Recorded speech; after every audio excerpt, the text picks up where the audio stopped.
Imbolc or Imbolc, also called Brigid's Day, is a Gaelic festival marking the beginning of spring. Most commonly it is held on the 1st of February, or about halfway between the winter solstice and the spring equinox. Historically, it was widely observed throughout Ireland, Scotland and the Isle of Man. It is one of the four Gaelic seasonal festivals, along with Beltane, Lughnasadh and Samhain, and corresponds to the Welsh Gwyl Fair y Canwyll. Christians observe it as the feast day of Saint Brigid, especially in Ireland. Imbolc is mentioned in some of the earliest Irish literature, and there is evidence it has been an important date since ancient times. It is believed that it was originally a pagan festival associated with the goddess Brigid, and that it was Christianized as a festival of Saint Brigid, who is thought to be a Christianization of the goddess. At Imbolc, Brigid's crosses were made, and a doll-like figure of Brigid, called a bridiog, would be paraded from house to house.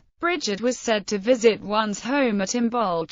To receive her blessings, people would make a bed for Brigid and leave her food and drink, while items of clothing would be left outside for her to bless. Brigid was also invoked to protect homes and livestock. Special feasts were had, holy wells were visited, and it was also a time for divination. Although many of its customs died out in the 20th century, it is still observed, and in some places it has been revived as a cultural event. Since the latter 20th century, Celtic neo-pagans and Wiccans have observed Imbolc, or something based on it, as a religious holiday. Etymology. The etymology of Imbolc is unclear. The most common explanation is that it comes from the Old Irish Imbolc, meaning in the belly, and refers to the pregnancy of ewes. Another possible origin is the Old Irish Imbfholc, to wash, cleanse oneself, referring to a ritual cleansing. Eric P. Hamp derives it from a Proto-Indo-European root meaning both milk and cleansing. Professor Alan Ward derives it from the Proto-Celtic *and b bolgon, budding. The 10th century Cormac's glossary derives it from oimelt, ewe-milk, but many scholars see this as a folk etymology. Nevertheless, some neo-pagans have adopted oimelt as a name for the festival. Since Imbolc is immediately followed by Candlemas, Irish Imbolc is sometimes translated into English as Candlemas, e.g., Iarn Impualt Bargarbanale, translated as after Candlemas. Rough was their herding.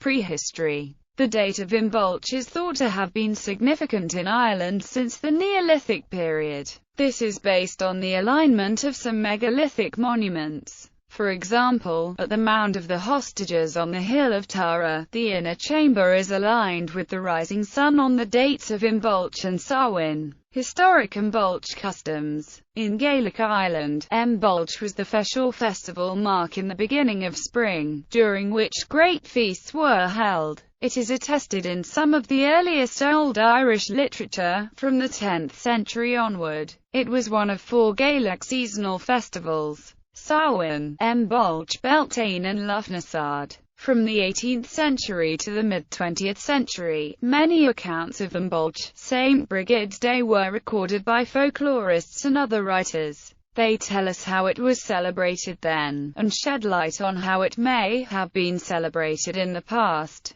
Imbolc has traditionally been celebrated on the 1st of February. However, because the day was deemed to begin and end at sunset, the celebrations would start on what is now the 31st of January. It has also been argued that the timing of the festival was originally more fluid and based on seasonal changes. It has been associated with the onset of the lambing season, which could vary by as much as 2 weeks before or after the 1st of February, and the blooming of blackthorn. The holiday was a festival of the hearth and home, and a celebration of the lengthening days and the early signs of spring. Celebrations often involved hearth fires, special foods, divination or watching for omens, candles or a bonfire if the weather permitted. Fire and purification were an important part of the festival. The lighting of candles and fires represented the return of warmth and the increasing power of the sun over the coming months.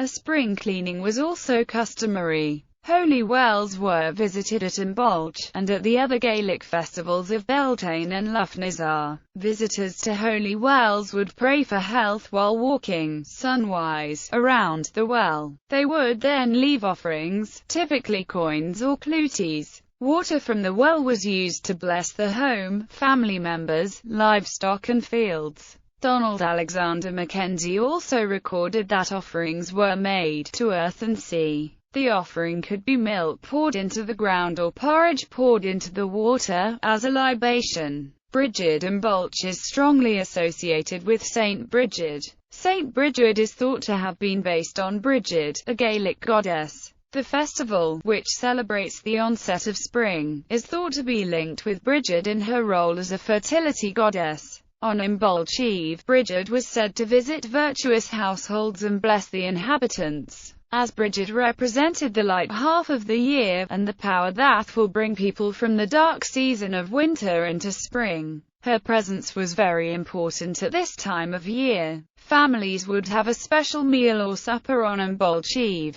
This typically included foods such as colcannon, sowens, dumplings, barmbracken, or bannocks. Often, some of the food and drink would be set aside for Brigid. Brigid would be symbolically invited into the house and a bed would often be made for her. In the north of Ireland, a family member, representing Brigid, would circle the home 3 times carrying rushes. They would then knock the door 3 times, asking to be let in. On the 3rd attempt they are welcomed in, the meal is had, and the rushes are then made into a bed or crosses. In 18th century Man, the custom was to stand at the door with a bundle of rushes and say, "Breed, Breed, come to my house tonight. Open the door for Breed and let Breed come in." The rushes were then strewn on the floor as a carpet or bed for Brigid. In the 19th century, some old Manx women would make a bed for Brigid in the barn with food, ale, and a candle on a table. In the Hebrides in the late 18th century, a bed of hay would be made for Brigid and someone would then call out 3 times. A bhrid, a bhrid, Thigastires Gabduli Bade. A white wand, usually made of birch, would be set by the bed. It represented the wand that Brigid was said to use to make the vegetation start growing again. In the 19th century, women in the Hebrides would dance while holding a large cloth and calling out, "Bryden, Bryden, Thigan Nal, Estine Dooley Bade." However, by this time the bed itself was rarely made. Before going to bed, people would leave items of clothing or strips of cloth outside for Brigid to bless. Ashes from the fire would be raked smooth and, in the morning, they would look for some kind of mark on the ashes as a sign that Brigid had visited. The clothes or strips of cloth would be brought inside, and believed to now have powers of healing and protection. In Ireland and Scotland, a representation of Brigid would be paraded around the community by girls and young women. Sometimes the representative was a girl, but usually it was a doll-like figure known as a bridiog. It would be made from rushes or reeds and clad in bits of cloth, shells or flowers. In the Hebrides of Scotland, a bright shell or crystal called the Ruiuil bride was set on its chest. The girls would carry it in procession while singing a hymn to Brigid. All wore white with their hair unbound as a symbol of purity and youth. They visited every house in the area, where they received either food or more decoration for the bridiog. Afterwards, they feasted in a house with the bridiog set in a place of honor, and put it to bed with lullabies. When the meal was done, the local young men humbly asked for admission, made obeisance to the bridiog, and joined the girls in dancing and merrymaking. In many parts, only unwed girls could carry the bridiog, but in some places both boys and girls carried it. In the late 17th century, Catholic families in the Hebrides would make a bed for the bridiog out of a basket. Up until the mid-20th century, children in Ireland still went house to house asking for pennies for poor biddy, or money for the poor. In County Kerry, men in white robes went from house to house singing. In Ireland, Brigid's crosses were made at Imbolc. A Brigid's cross usually consists of rushes woven into a square or equilateral cross, although 3-armed crosses have also been recorded. They were often hung over doors, windows and stables to welcome Brigid and protect the buildings from fire and lightning. The crosses were generally left there until the next Imbolc. In Western Connacht, people would make a Creole's bride, a great ring of rushes with a cross woven in the middle. Young boys would carry it around the village, inviting people to step through it and so be blessed. Today, some people still make Brigid's crosses and bridiogs or visit holy wells dedicated to Saint Brigid on the 1st of February. Weather divination. Imbolc was traditionally a time of weather divination, and the old tradition of watching to see if serpents or badgers came from their winter dens may be a forerunner of the North American ground fog day. A Scottish Gaelic proverb about the day is Thig an nath eras an toil la don bride, get rob tri troi and dhent sneech leak and lair. The serpent will come from the hole on the brown day of bride, though there should be 3 feet of snow on the flat surface of the ground. Imbolc was believed to be when the Caich, the divine hag of Gaelic tradition, gathers her firewood for the rest of the winter. Legend has it that if she wishes to make the winter last a good while longer, she will make sure the weather on Imbolc is bright and sunny,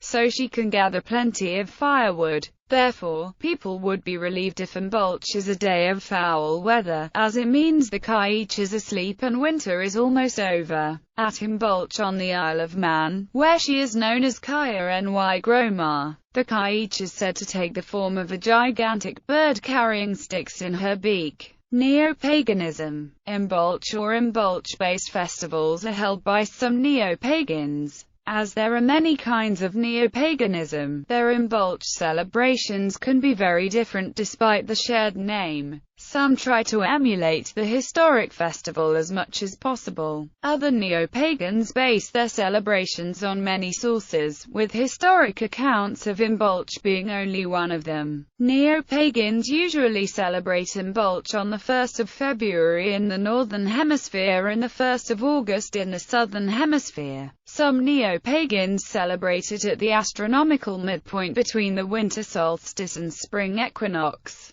In the Northern Hemisphere, this is usually on the 3rd or 4th of February. Other neo-pagans celebrate Imbolc when the primroses, dandelions, and other spring flowers emerge. Celtic Reconstructionists strive to reconstruct the pre-Christian religions of the Celts. Their religious practices are based on research and historical accounts, but may be modified slightly to suit modern life. They avoid syncretism. They usually celebrate the festival when the first stirrings of spring are felt, or on the full moon nearest this. Many use traditional songs and rites from sources such as the Silver Bower and the Carmina Gadelica. It is a time of honoring the goddess Brigid, and many of her dedicants choose this time of year for rituals to her. In Wicca, Imbolc is commonly associated with the goddess Brigid, and as such it is sometimes seen as a women's holiday, with specific rites only for female members of a coven. Among Dianic Wiccans, Imbolc is the traditional time for initiations.